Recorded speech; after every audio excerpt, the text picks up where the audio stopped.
Hello everybody, my name is Professor Rich and today we're talking about hedging. Hedging is a technique we use when talking in order to be less definite and more polite.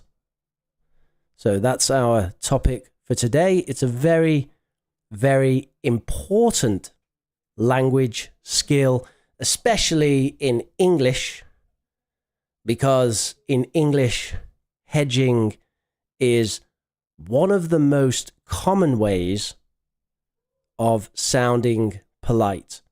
And I'm going to talk today about the reasons why that is, the types of hedging phrase that we can have, and also the other reasons why we use hedging. So let's start by saying, well, what is hedging? Let me give you an example.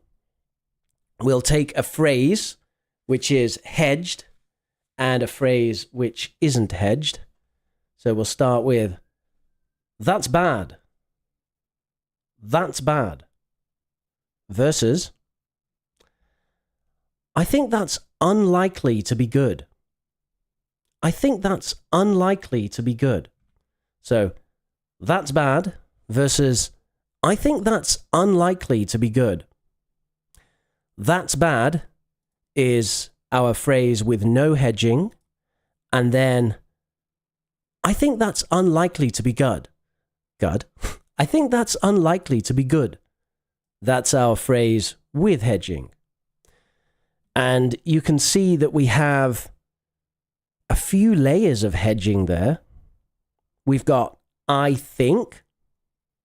So an opinion, a phrase to give an opinion, which gives a bit of hedging. And then we have unlikely, which is about possibility.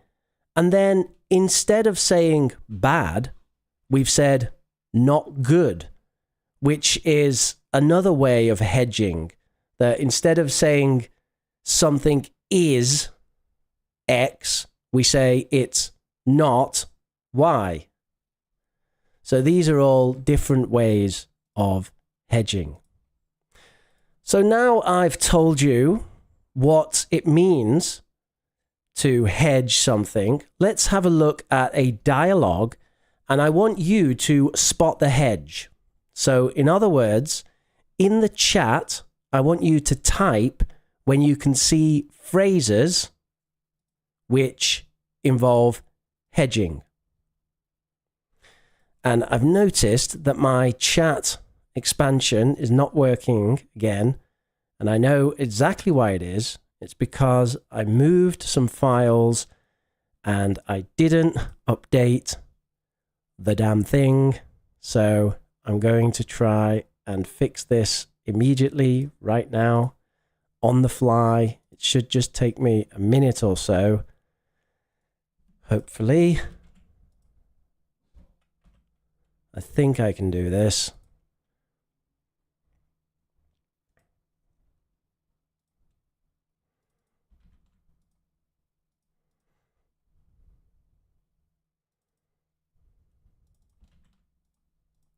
This is what Joe Rogan calls dead air. Yes, it's working. Brilliant. Kind of. It's kind of working. That part's working. I just need the chat select. Ta-da, it's working. Brilliant. Okay, so spot the hedge. Here is the first paragraph. I want you to type in the chat any examples of hedging you can see in this dialogue. So, student A. So I've been thinking a lot about the best way to learn a language. I'm not entirely sure, but it seems like immersion might be the most effective method. You know, like living in a country where the language is spoken. So what words and phrases can you see there which are hedging? Well done, Anawat. We've got, I'm not entirely sure.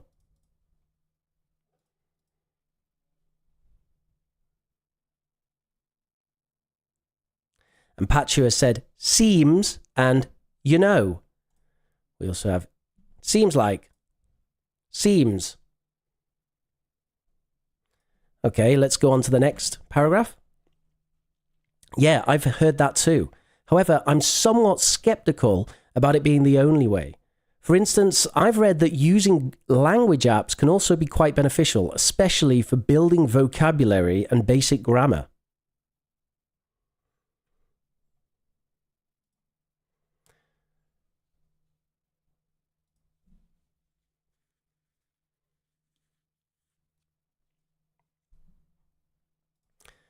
Somewhat. Yes, it's the somewhat, isn't it, Zoya? Well done, Pachu. Somewhat.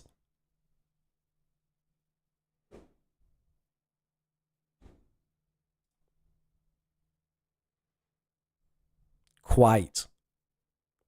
Where is quite?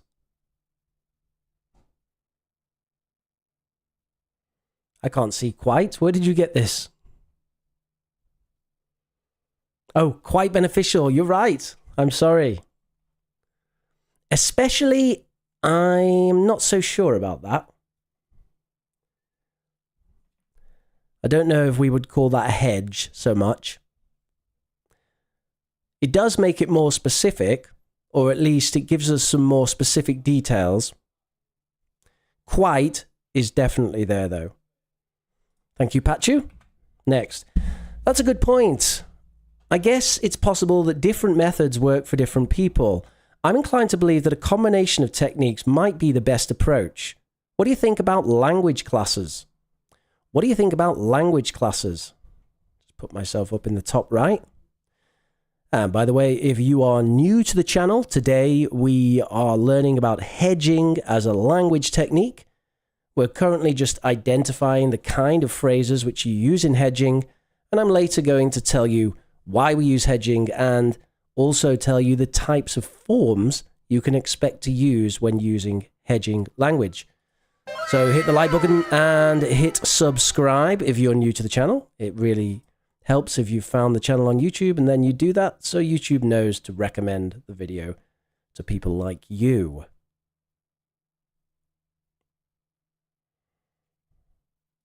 I'm inclined. That's right, Pachu. And think about. Might be, might, and I guess. Yes, great, great. Good job, everybody. And the last one. Well, in my experience, language classes can be quite helpful. Well, in my experience, language classes can be helpful, but they might not be enough on their own. There's a chance that they provide a good foundation, but you probably need more practical use to become fluent.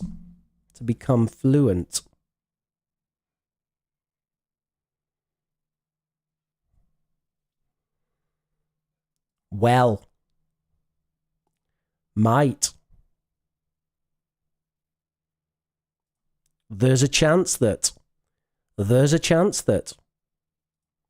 Probably. Okay, excellent. Well done. Let's have one more page of doing this. We'll do this one a little bit quicker.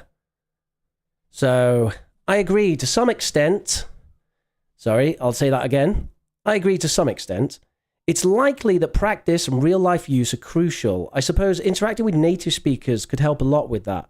Maybe language exchange programs could also be a useful addition.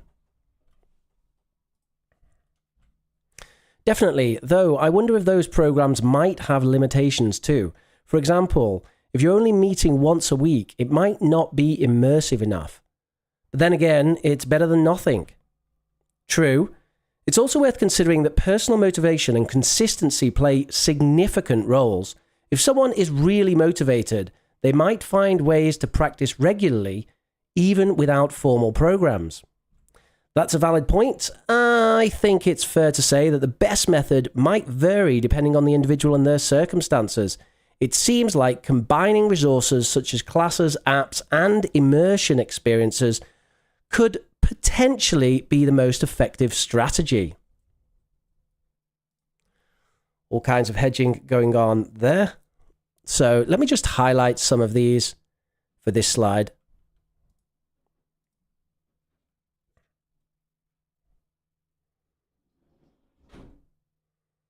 to some extent. Oh, that didn't work at all. Okay, highlighting isn't going to work. So I won't do it this time.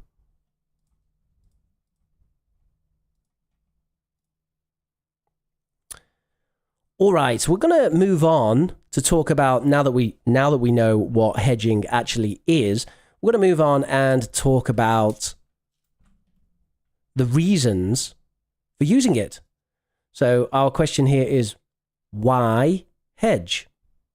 Why hedge? So let's talk about the different reasons for hedging.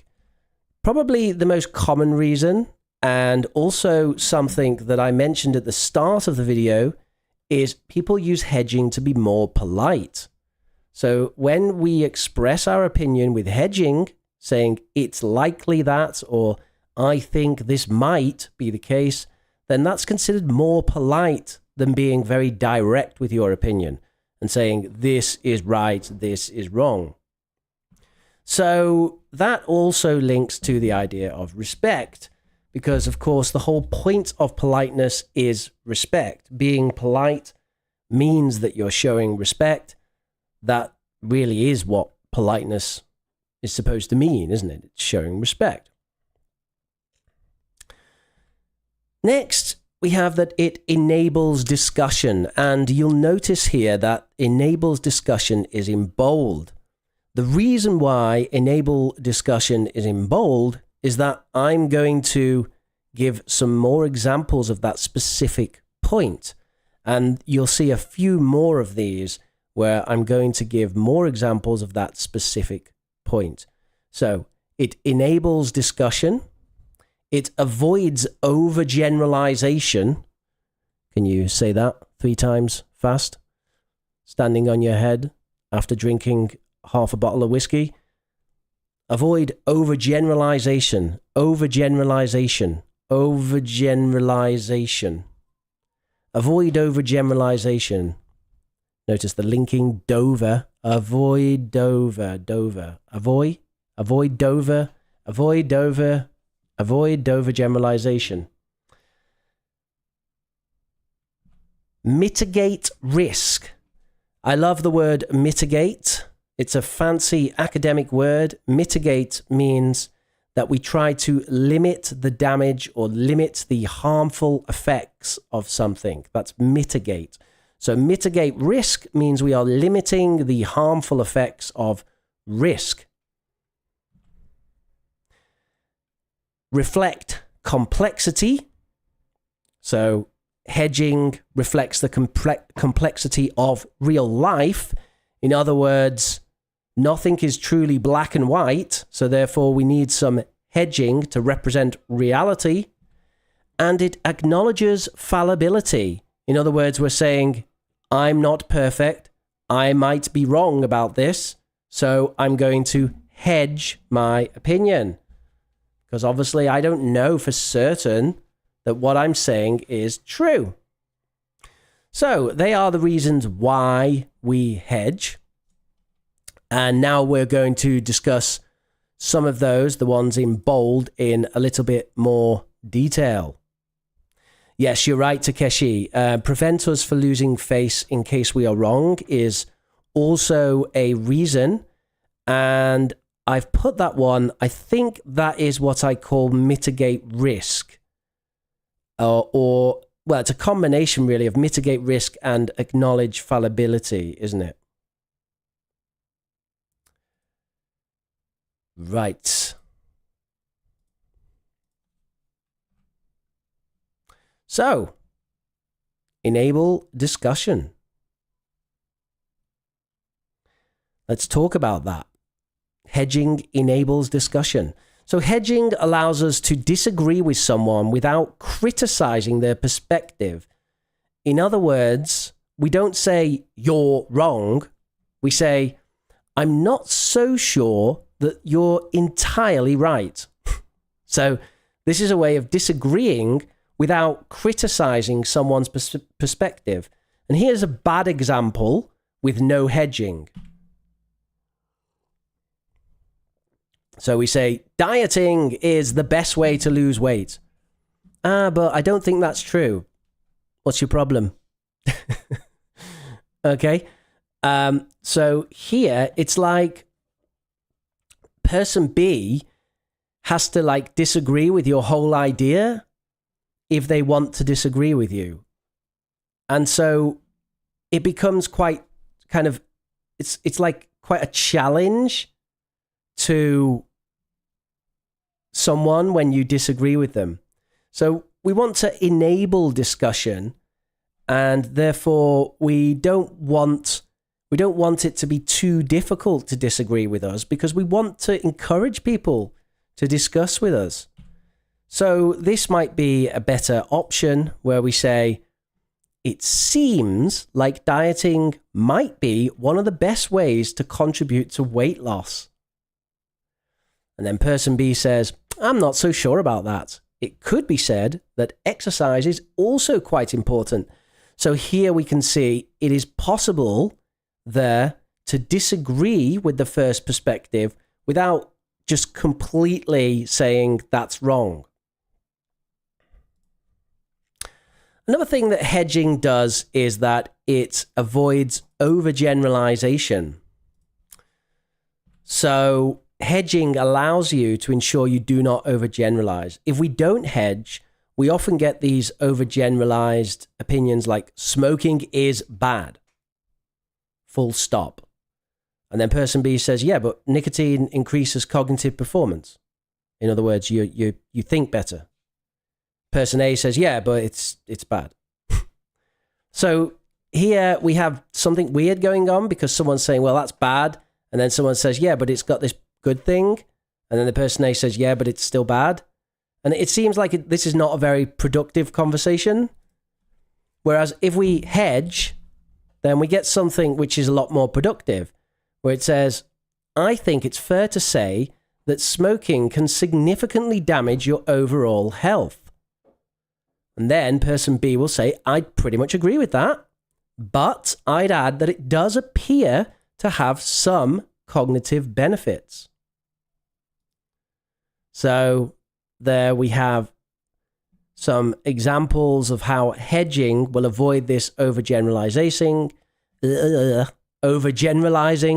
and we can also see how it will enable discussion as per the first point.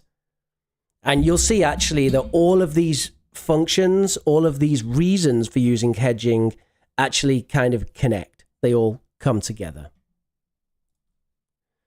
So another thing hedging does is it acknowledges fallibility. It acknowledges that we are not God. I have a famous video saying that teachers are not gods. And hedging is one of the ways that we can acknowledge we are all fallible. That means we all have the possibility of making mistakes. Hedging allows you to accept that you might not be right all the time. Can you possibly believe that? You might not be right all the time. So here's an example of saying something without hedging, where we do not accept that we are fallible. Person A says, learning grammar has no benefits. Person B says, what? That's ridiculous. And person A says, whatever. So you can see here, we don't particularly have a nice, productive conversation here. Notice the hedging I just used. We don't particularly have a nice conversation, a nice, productive conversation here. So learning grammar has no benefits. What? That's ridiculous. Whatever. So we need to acknowledge some fallibility here. Most students spend too much time learning grammar, and it would probably be beneficial for them to spend a little more time on useful phrases and communication. So here I'm saying, look, this is likely to be the best, but I can't say 100 million% that this is the best. I don't know what's 100%. I've been a teacher for 16 years. I changed my perspective on what the best way of learning is pretty much every year. It certainly develops every year, and it changes massively over time. In 15 years, will I really think exactly the same as I do now about learning? I certainly hope not, Because if so, that's going to be a very boring 15 years. So actually, I hope that I will change my mind on what the best way of learning languages is over the next 15 years, because I'm certain that there are more things to discover, there are more techniques to try, there are more ways of refining the techniques that I already teach. And so I think it's important that we accept fallibility. Okay, and I've accidentally moved on already to the next one because I forgot to turn off the click to advance. Never mind. Let's have a laser pointer. So we are going to talk about mitigating risk. So as I said before, I love the word mitigate. The word mitigate means basically limit a damaging effect. So here we're talking about mitigating risk, which means we are limiting the damaging effect of risk. So hedging allows you to basically protect your opinion and make it more difficult to completely disagree with you. This is kind of similar to what Takeshi said about it. It allows you to sort of save face to some extent. You're not nailing yourself to the cross of your argument. So here we go. A bad example, person A says, cholesterol's bad. Everybody knows cholesterol's bad. And person B says, well, actually, cholesterol is vital for us to live. Without cholesterol, you die. If I took all the cholesterol out of your body right now, you would be dead. And person A says, yeah, okay, it's bad. So here we have the point that without hedging, someone can disagree with that perspective because it's wrong. And so here's a good example. Person A says, too much cholesterol can have a number of negative effects. Too much cholesterol can have a number of negative effects. And person B says, I pretty much agree with that.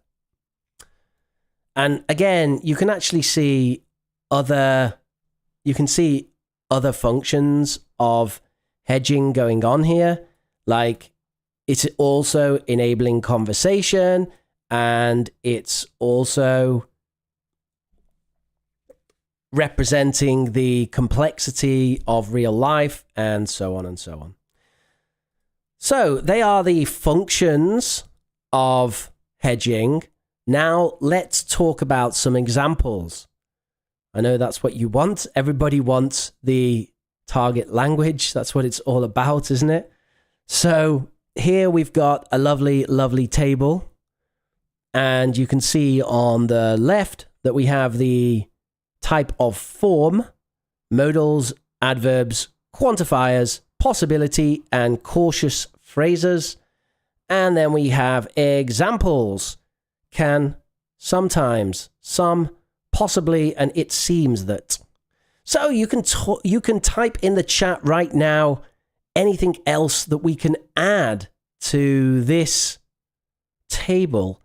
What language, what phrases do you know in order to hedge? What language and phrases do you know in order to hedge? Let's have some hedging phrases.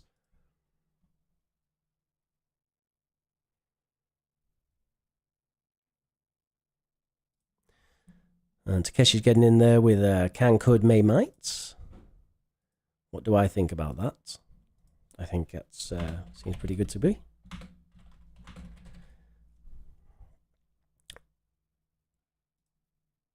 I think there's more, though. I think there are more.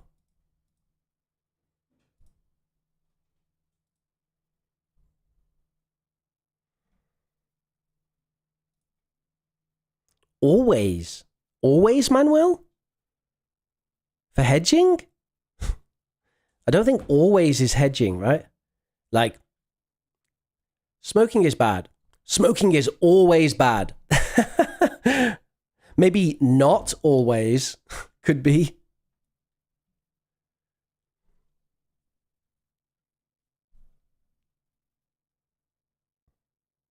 Always maybe. Maybe, yes, I'll accept maybe.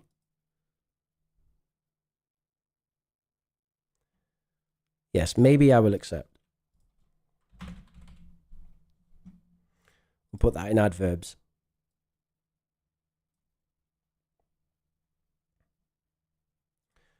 Probably and likely.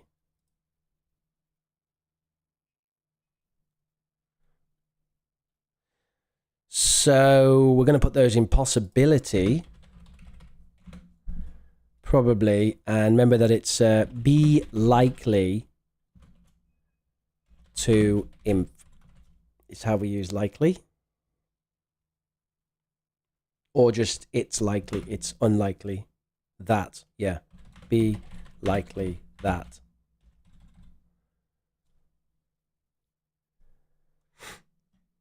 It is widely accepted. I think widely accepted is not really a hedge. Well, I suppose it is a bit. How about it's generally accepted?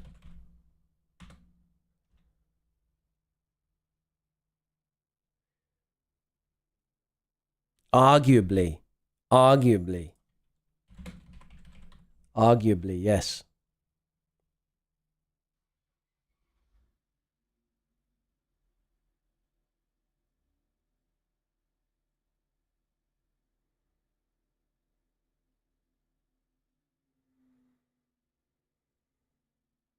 It could be the case that... Oh, nice. That's great.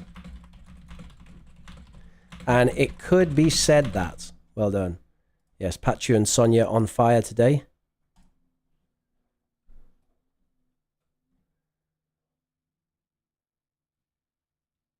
Don't think you're quite getting it with some of these, Julia, despite the fact that it's definitely not a hedging phrase. Nobody denied the fact is closer to a... what do we call it? Not hedging, but the opposite of hedging. It's categorical statement. So saying something like nobody denies is like more of a categorical statement. Many students could be. These are good. Well done, Takeshi. Yeah, these quantifiers. Some, a number of, a few, a fair amount. Also things like a little. Not so much, or many. To some extent. To some extent. That's a good one. We can call that an adverbial. Although it's more of a prepositional phrase, but we'll call it an adverbial. Sorta. Sorta, yes. A bit. Great. There's an opinion is not really a common phrase. I understand what it means, but I wouldn't say it's a good collocation. All right, so we've got a pretty good number there of options. Well done, everyone. Here's some that I prepared earlier. So we did actually miss would in our modals. Can, could, may, might, would. Then sometimes, usually, often, quite, fairly, and somewhat. Some, several, many, a few, possibly, probably, be likely to, and it seems that, it appears that, and this suggests that, plus our own options that we came up with. All right, so now I'm going to give you a task, which is I want you to hedge these statements. So you type your answers in the chat. I'm going to give you a statement which is not hedged, and I want you to hedge it. So number one, climate change is causing the extinction of polar bears. Climate change is causing the extinction of polar bears.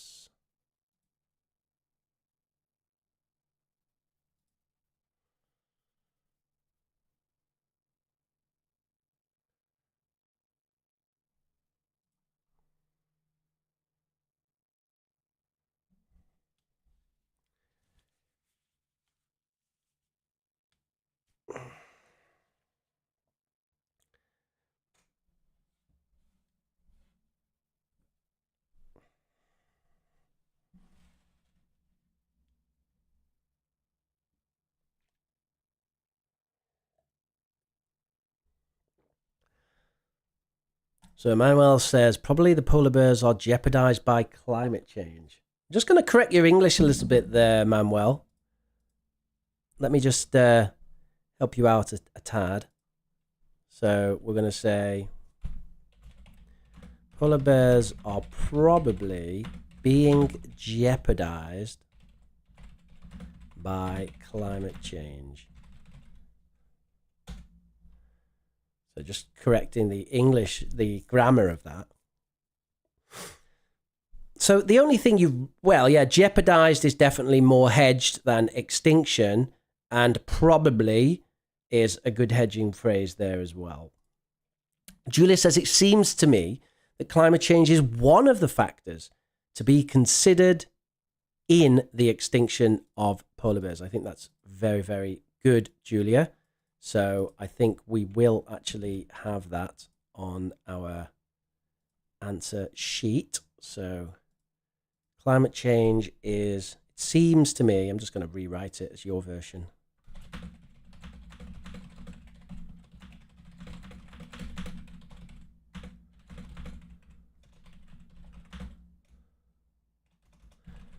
I'm going to say one of the factors contributing to the extinction of polar bears. Then we've got something quite nicely hedged. Okay, one moment, everyone. Just going to reset this a second.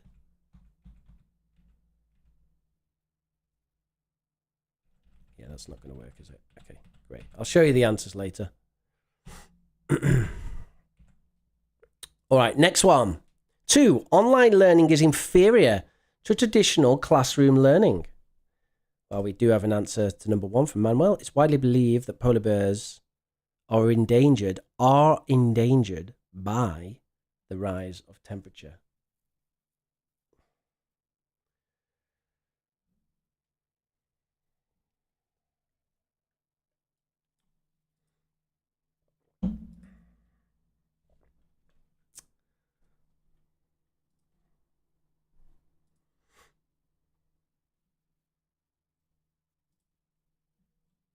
Online learning is inferior to traditional classroom learning. Do we have any hedges for that?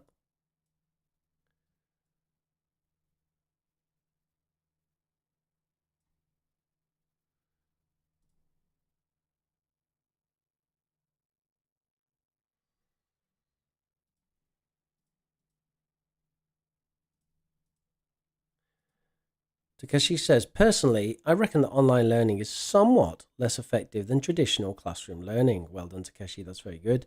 Personally, I reckon that online learning is somewhat less effective than traditional classroom learning. Excellent.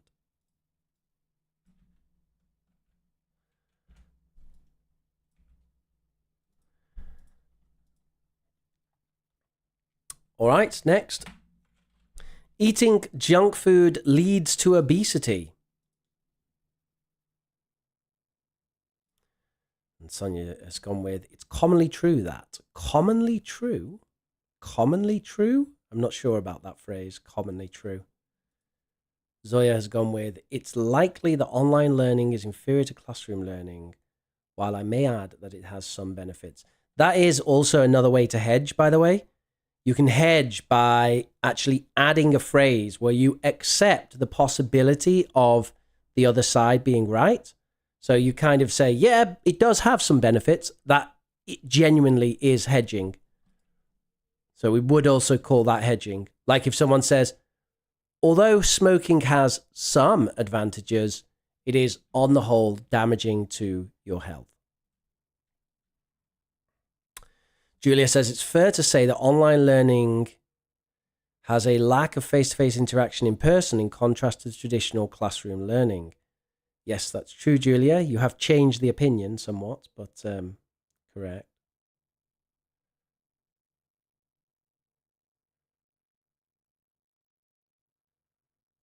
It is believed. That's one way of doing it. Attribute the opinion to the crowd. So it is believed that eating junk food leads to obesity.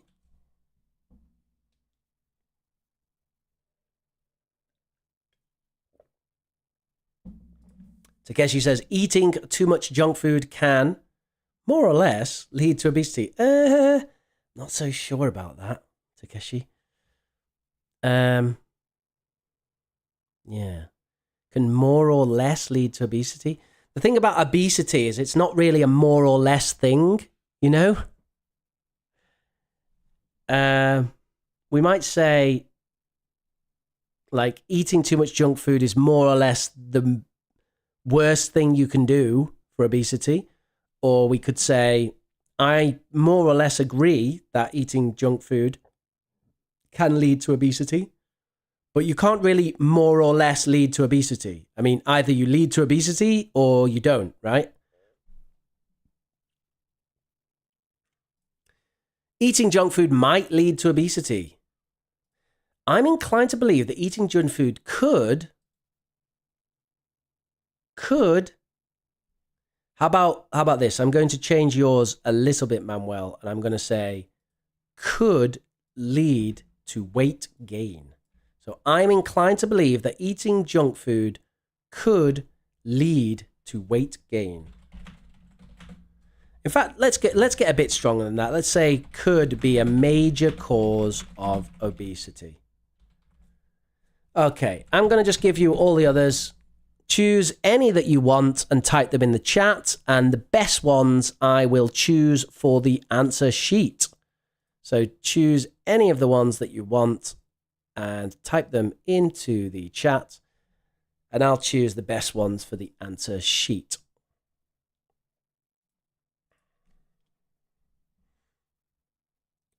And then I'll show you the answer sheet, and then we'll have question time.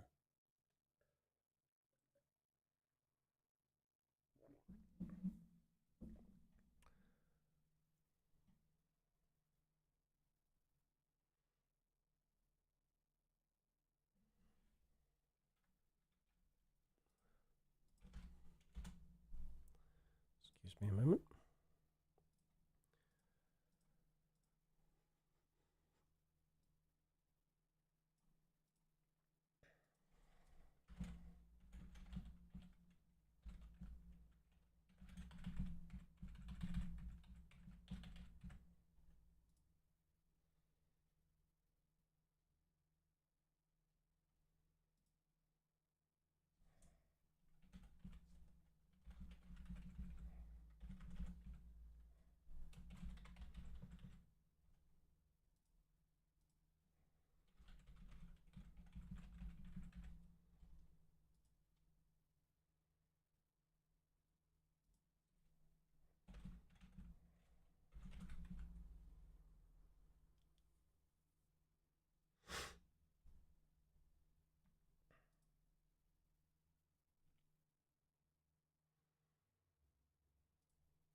Takeshi says, I tend to believe that social media can somehow sounds a bit weird, Takeshi, because it's like you're saying it does it somehow, but I don't know how. So I wouldn't call that hedging exactly. I think somewhat is the word you're thinking of. So I tend to believe that social media can somewhat harm our mental health. It is considered. It is considered. With it is considered, Zoya, we need an adjective, like it is considered harmful, it is considered good. So it is considered plus adjective. Otherwise, it doesn't quite work. What about with a noun? It is considered a reasonable thing to do. Yeah, maybe. But not like that. So it is considered doesn't work. Social media has an enormous effect on your mental health. Well, that's a strong statement. There are powerful reasons that working from home decreases your productivity. Well, again, that doesn't seem very hedged. Artificial intelligence might replace a number of jobs. I'm going to use that one, Manuel. Thank you. So artificial intelligence might, I'm going to say might well replace a number of jobs, but will we're going to say, but is unlikely to replace humans entirely.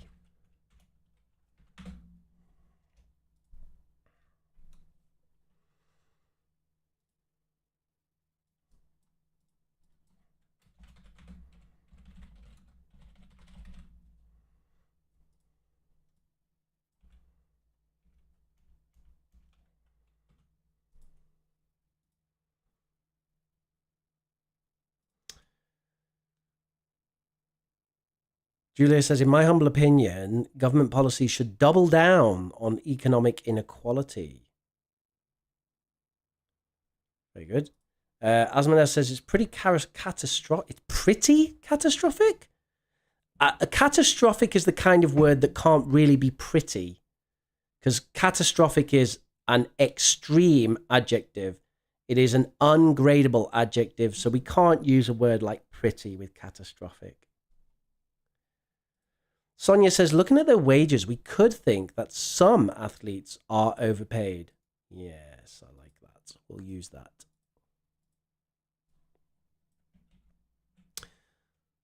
Looking at their wages, we could think that some athletes are a little, no, let's just say overpaid. Okay.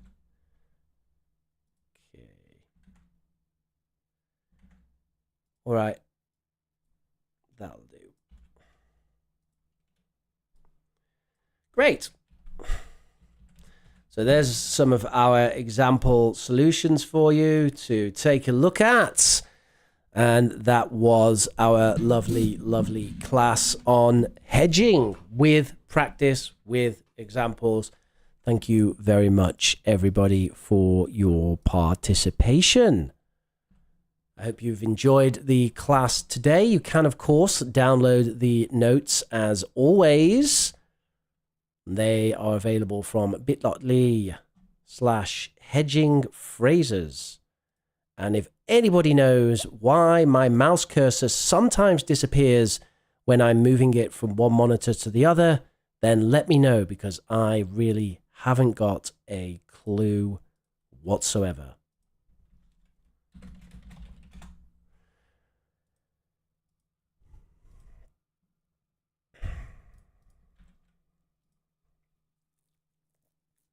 I watched another English teacher on YouTube today. Someone who has 18,000 subscribers. And they had a video which had 80,000 views. And it was 20 minutes of them talking on a very bad quality camera with bad quality audio about something I totally disagree with. And I have no idea why that video gets 80,000 views. I just don't know. I don't know. Don't know, kids. I don't know. But that's not what we do here. Here, we do the good stuff. So we are now moving on to question time. If you have any questions, you can smash those questions into the chat, if that's something that happens.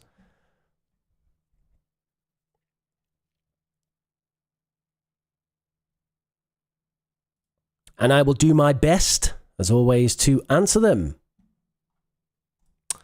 What's the difference between respected, respectful, and respectable? No problem. Respected. Someone or an institution which has the respect of people in general.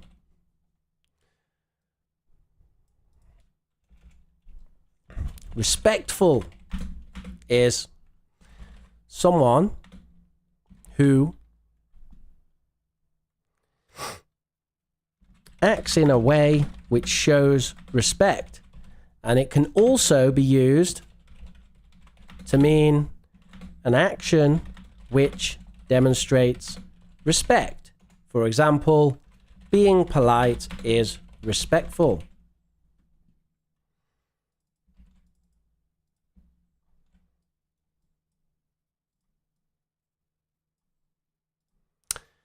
And respectable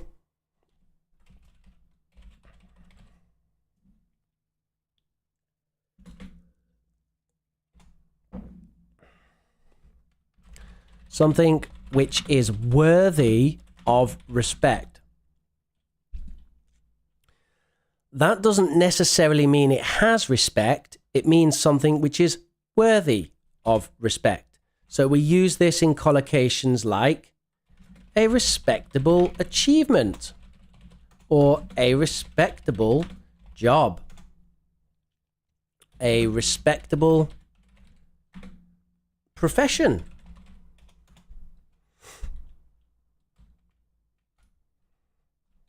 A respectable effort. So, respected is something which has respect. Respectful is someone who acts in a way which shows respect, or an action which demonstrates respect. And respectable is something which is worthy of respect. In other words, something which should receive respect. That's respectable. And as I said, we often use that with those kinds of collocations. Apparently bold is not a thing here. Yes, it is. Look. Thank you very much, and what?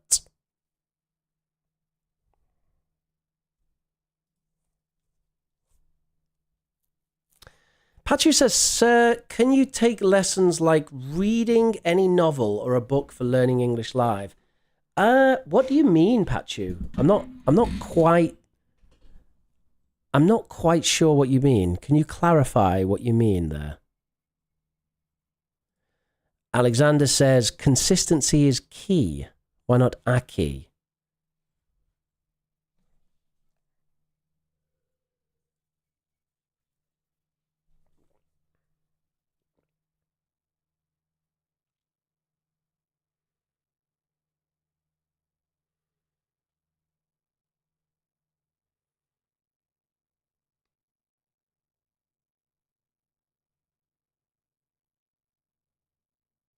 Right, because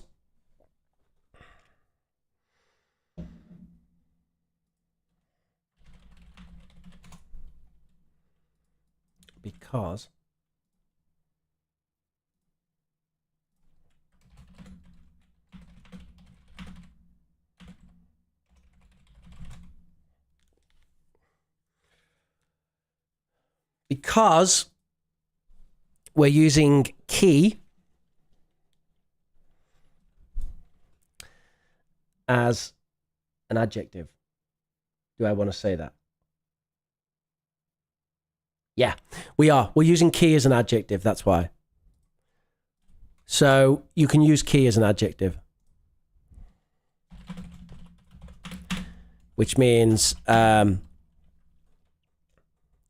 important, which is quite confusing because we also use the key as a noun to mean the critical or most important thing. But those two forms are different. Those two forms are different. But that's why. And I'll prove it to you, just in case you're skeptical. I was. He's a key player. So there, we're saying that he is one of our very important players. So we're using key as an adjective. Or we could say, he is key. Get it? It's just an adjective.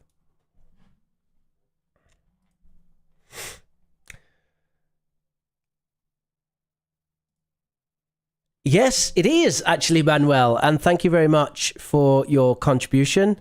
Also, thank you very much for, there was someone, I think, who I didn't acknowledge who donated recently. Just let me check.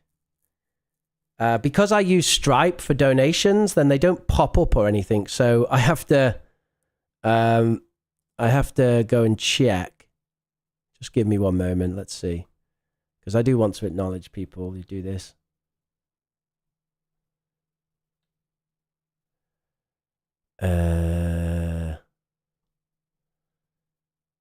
It's not always easy to see what's going on in this thing.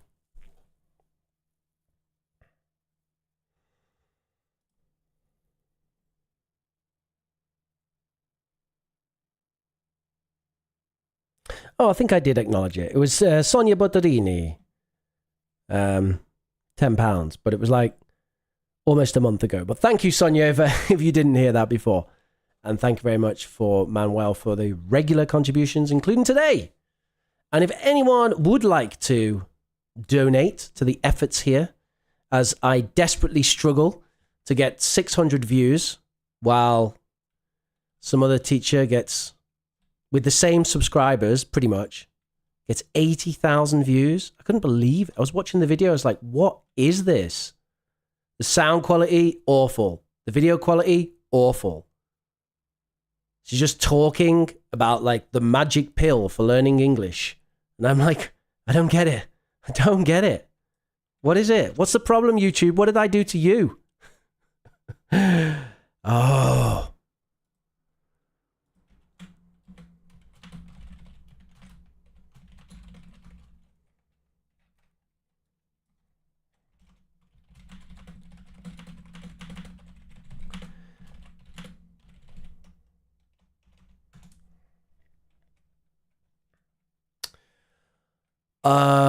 Right. Back to it. Julia's still hedging. Thank you, Julia. So we can't say a respectable person. He's a respectable businessman. He's a respectable person. I'm a respected businessman. A respectable businessman. We can actually. We can. Let me just go back to that.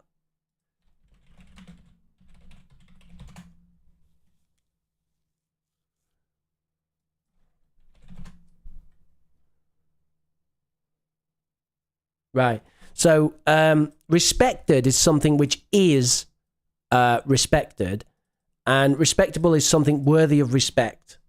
Yeah, I stick by that. That's true. So we can say a respectable person is not a good collocation, but we can say things like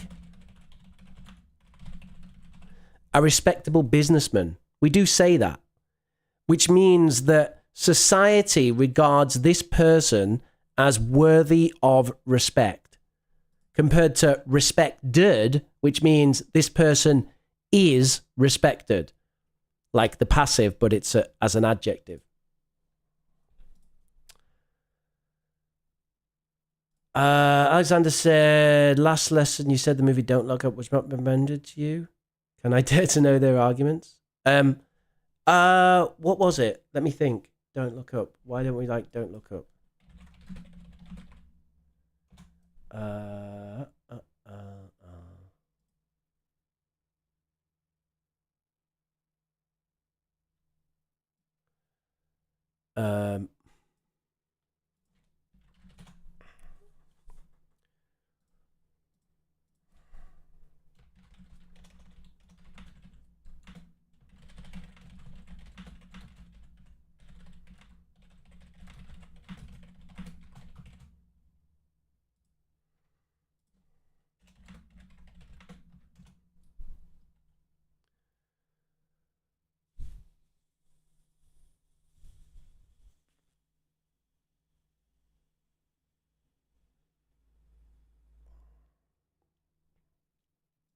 Yeah. I believe the gist, Alexander, was that it was kind of preachy, as in it come across as Hollywood saying, hey, why don't you little people do more about the world's problems while they fly their private jets and so on? And yeah, a lot of my friends don't like that stuff. So yeah, they felt it was like that, preachy. But I haven't seen it, and you know what? Maybe I'll watch it because you've kind of spoke about it a few times. So maybe I'll watch it and give it a go. Pachu says, reading any chapter of a novel explaining phrases because that makes us a habit of reading novel books. Do you think so? Do you think that would be interesting? If I just read a story and explain it as we go? You know, Pachu, it has been a long time since I have done a Sherlock Holmes lesson. So I would be up for doing a Sherlock Holmes lesson. And that is basically what you're saying there. So keep an eye out and maybe we'll do a Sherlock Holmes lesson.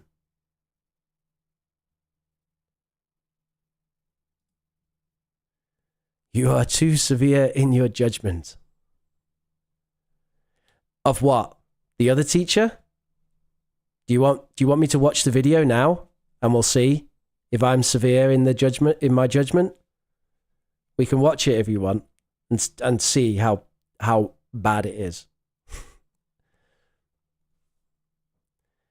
It's not that I'm severe in my judgment, Sonia. It's that I'm a little bit bitter about it, you know? I mean, let's imagine that you... Oh, about my videos. Yeah, I know, but you have to be. I mean, at the end of the day... when you put a lot of work into something, then you start to expect something to happen, you know. Actually, the last video did quite well. And you know what? You know why? Because of the PowerPoint. The beautiful, beautiful PowerPoint.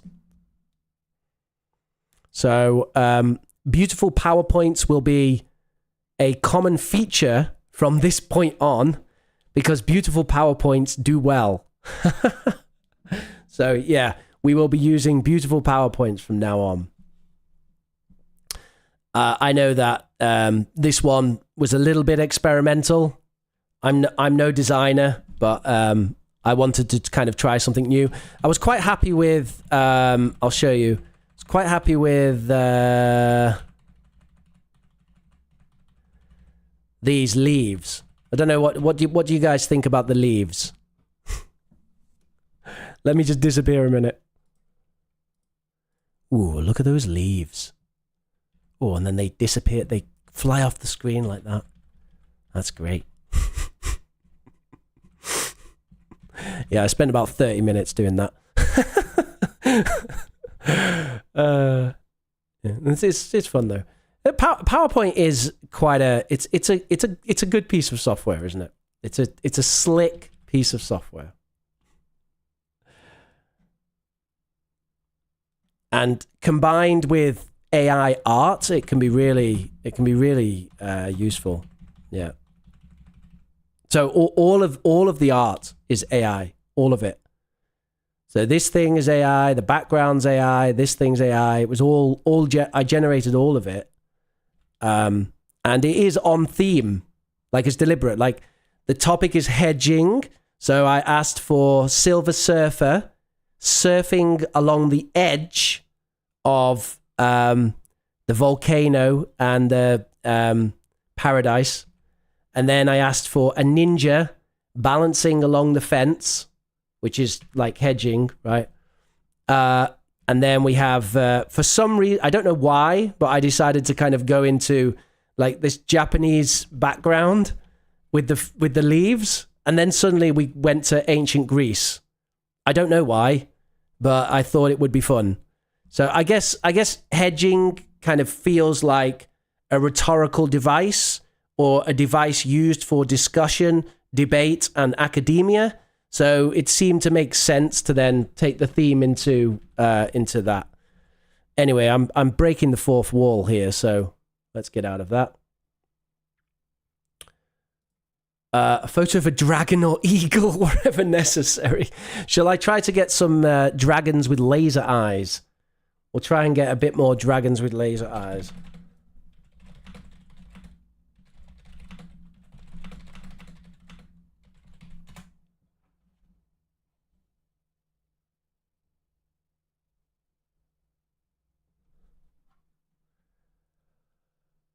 Torture versus torment. Oh, I can certainly help with that.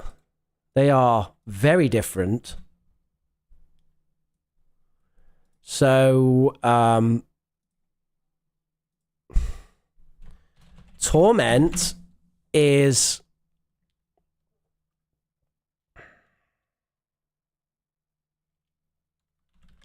being caused to suffer by something. It's actually, yeah, being caused to suffer by something, that's right. Whereas torture is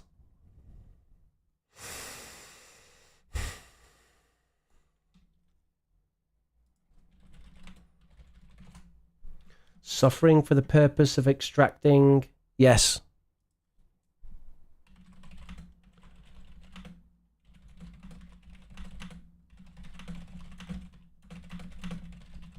Causing someone suffering for the purpose of making someone say or do something.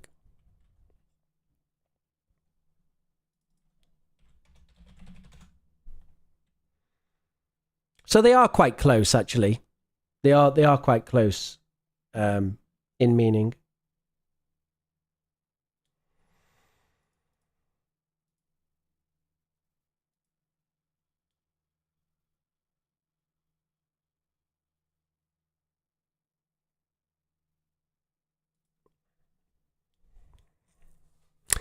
Some examples here how we'd use these, because you can be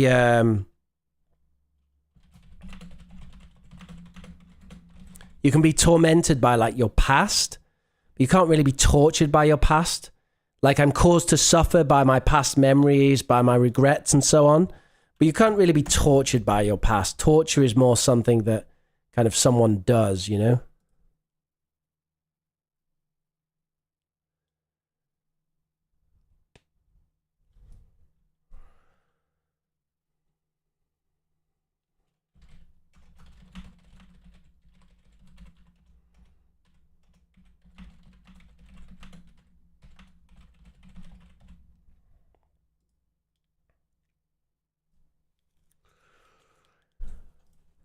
Which is the teacher teaching language, opinion zone, blah, blah, blah. Yeah. Pictures are awesome. Yeah, I mean, it's good, isn't it? That's generative AI, you know? It's good. And ChatGPT 4 is the best, as I keep saying. There you go. Dragons with lasers.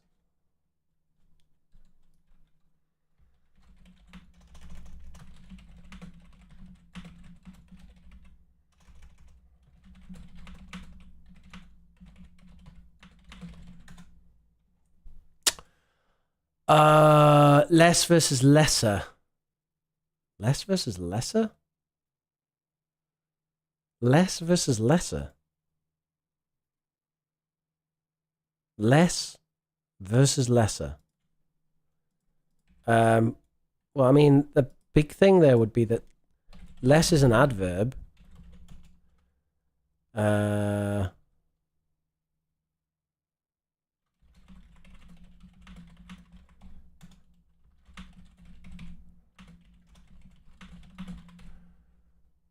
Yeah, less is an adverb.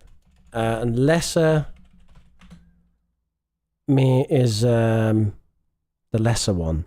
This one is lesser. Yeah, that's an adjective. And it means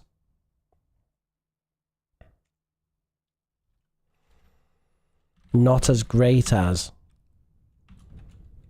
Another one.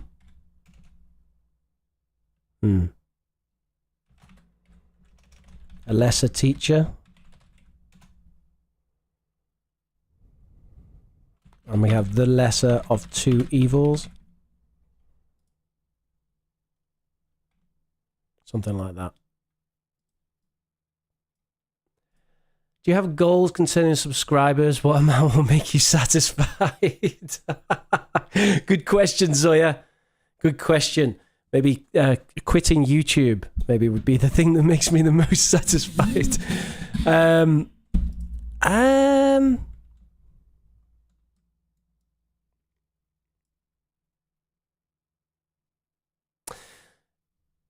let's think about it in terms of my time and my day job of teaching. So, okay, without going into specifics, at the moment, for a stream, the ad revenue is about 30 times less than my hourly teaching rate. So, ad revenue for one stream over the period of like a month of people watching it gets about 1/30 of my hourly teaching rate. So I need to do 30 streams in order to get 1 hour of teaching rate worth of ad revenue. Now, because of some of you lovely people who make donations, it's actually a bit better than that. Obviously, because it's not just about ad revenue. There's donations as well. But of course, you know, donations are amazing and I really appreciate the support. But ad revenue is kind of nicer because then I don't have to take money out of the pockets of my subscribers. I can do it for free and the ads pay the bills. But we are about we're 1/30th away from the streams equaling 1 hour of teaching. And remember, the streams take about a couple of hours of preparation, plus I stream for 90 minutes, 2 hours sometimes. It depends, you know, it varies. So all in all, there's probably about, I don't know, 4 to 5 hours work that goes into a stream. And also, as you might imagine, they do take a bit more energy than teaching, because with teaching, you can often rely on students to do stuff. You do this, you talk to this person, right? Whereas with streaming, it's just you going and going. So I'm not, by the way, saying that streaming is more difficult than teaching. Please don't interpret that. I definitely don't want to say that. I have massive respect for teachers. I am one. But it requires more constant kind of mental concentration. So, yeah. So if we're talking, Zoya, about it being sort of an economically viable thing, let's bear in mind that I have family commitments and responsibilities. So, you know, it's not like I can forever volunteer my time as much as I do enjoy streaming as well. If we're talking about commitments and responsibilities, we probably need to get about 50 times the amount of subscribers I've got now. That's not going to happen, is it? That would be mental. 50 times? What are you talking about, Rich? That's never going to happen. 50 times? No way. Well, you never know. I suppose it might. Where are we now? We're at about 9,000, aren't we?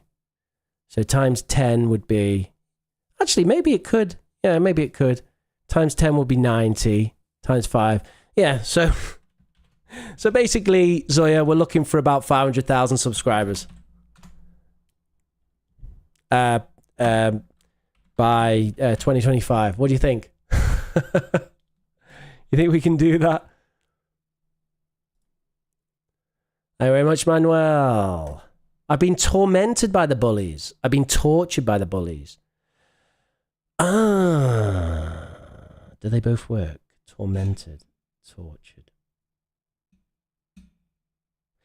When we think of torture, Takeshi, we start to think of specific things where people specific techniques, whereas tormented could be other things, you know, like tormented could be like shouting names or It could be, I don't know. It could be lots of things. It is very similar. It is very similar. But it's just when you think of torture, we do start to think of like the things that the CIA do to extract information. So like tying someone up and causing pain or something like that, you know? But they are quite similar. They do both work, though. They are both possible. And I think tormented, in this case, would be more likely.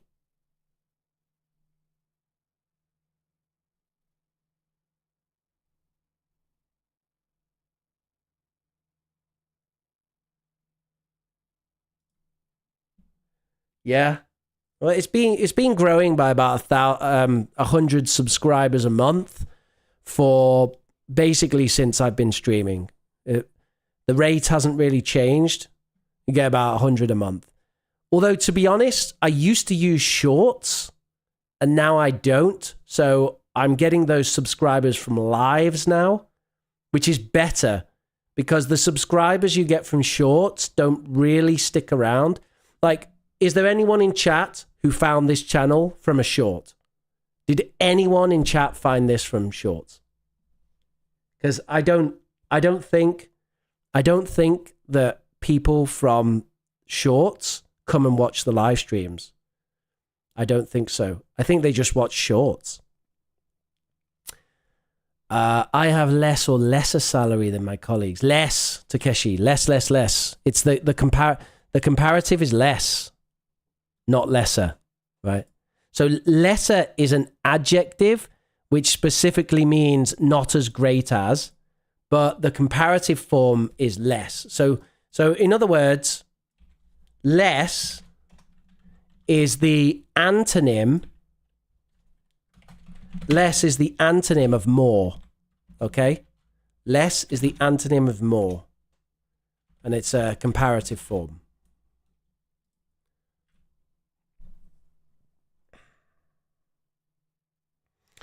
And I suppose that might be confusing because it's a comparative. And a lot of comparatives have the ER, don't they? Like smaller. Like fewer. Yeah.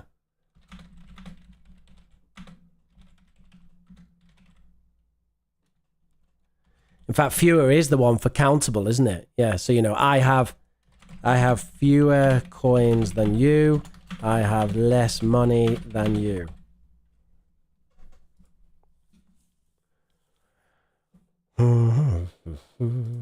Torture's more physical. Not necessarily, Takeshi. Torture can be... torture can be mental, for sure. Torture is more about getting something from someone. Like, I want you to confess your crime. So that's why there's the torture. So you confess and say, I did it. Or you have information. I need the information from you. So we more use torture when I want to get something. But torment, if you torment someone, that means that's just vindictive for fun. Not necessarily because you want something from them. It's just causing suffering.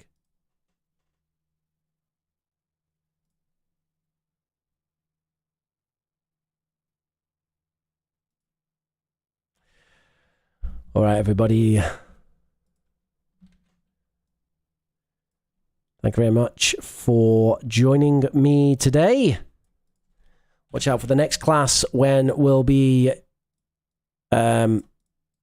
using AI-generated dragons with laser eyes, ninjas, and cowboys.